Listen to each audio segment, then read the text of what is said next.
Alright, I decided this week that we'll just get right into the action. But what am I attempting to make? Well, I'm going to make a small plant holder which is going to be attached to my fence, or you could use it as a window box. I won't say what the dimensions are because you may want to make one yourself and your dimensions could be very well different to what mine are. As you can see, the design is very simple and you don't actually need power tools or machinery. For this you could use just hand tools. Why didn't I use hand tools? Well, the video might have ended up being a lot longer than what it is.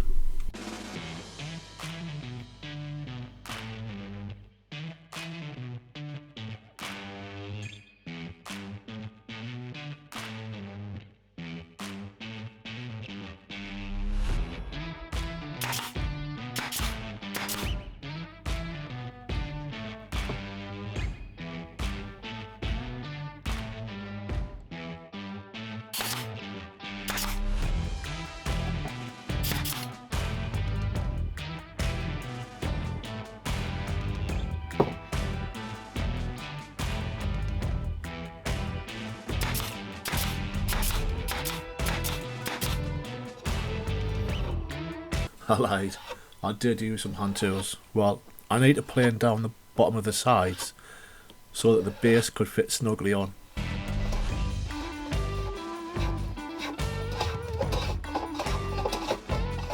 So now I'm cutting the rebates on the table saw.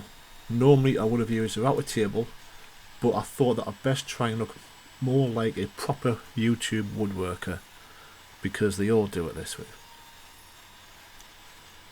I really do like how the Evolution table saws have a sliding crosscut thread.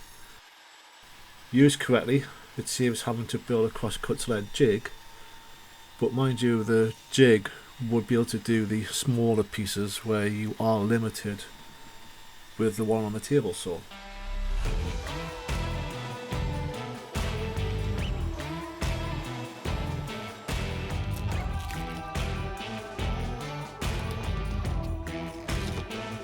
As I'm not used to using a table saw to cut the rebates, I did have to tidy them up with the rebate plane, which is quite enjoyable.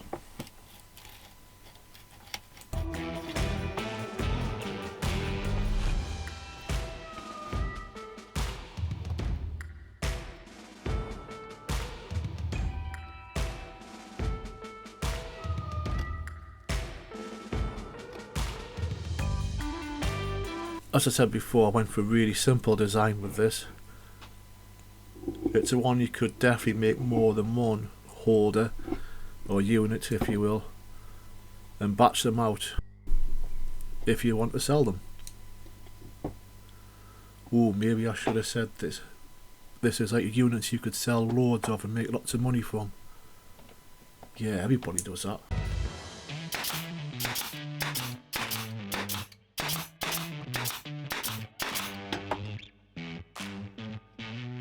At this point I'm just working out where the piece is going to go that's going to actually attach to the fence, and I'm just going to screw it on.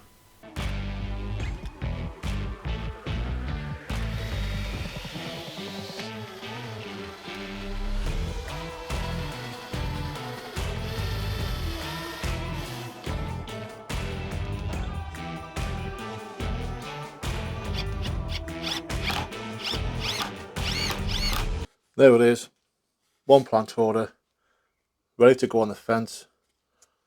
I'm not going to sand it because it's going outside, but I will put some teak oil on to finish it, but I've kept a secret.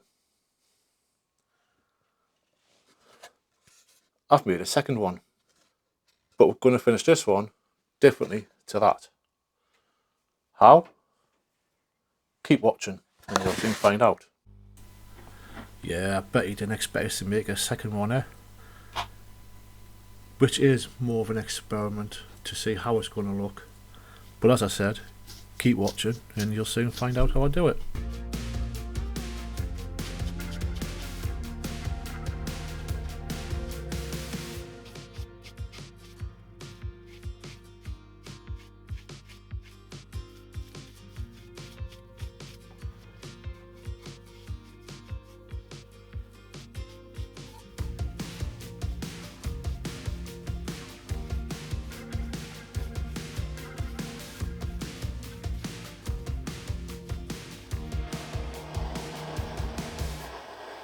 And here it is, the second one.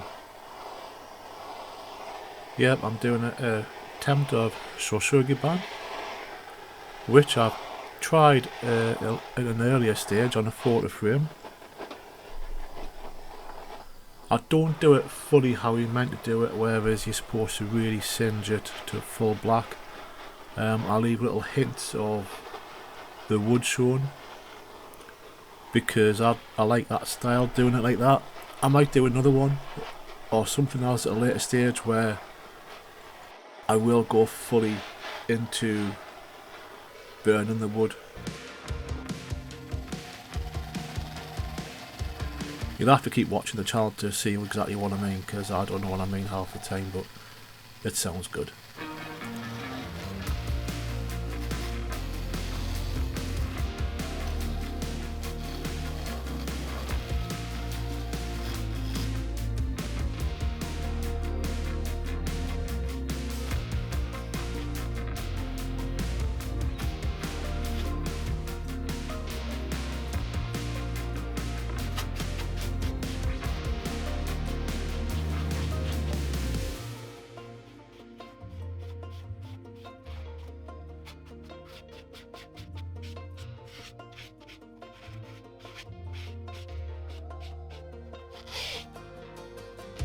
And now we'll give that 24 hours to dry and we'll see how it looks.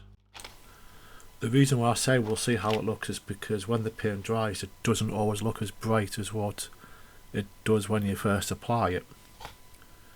But here you can see me preparing the first main holder, or you could even call it a tub, I suppose. Putting the compost in, and then the plant is just lobelia, which is a bed plant, but they're pretty good for hanging baskets and such like, because they'll just literally hang over the edge. And there we have them, two plant holders of different styles, plain and then using shoshugibun with a bit of blue paint on, which is just a wood stain, both ready for the fence. And if you enjoyed this video, then maybe you'll like this one, which was making a raised flower bed that I did last year. And after that, I'll see you in the next one.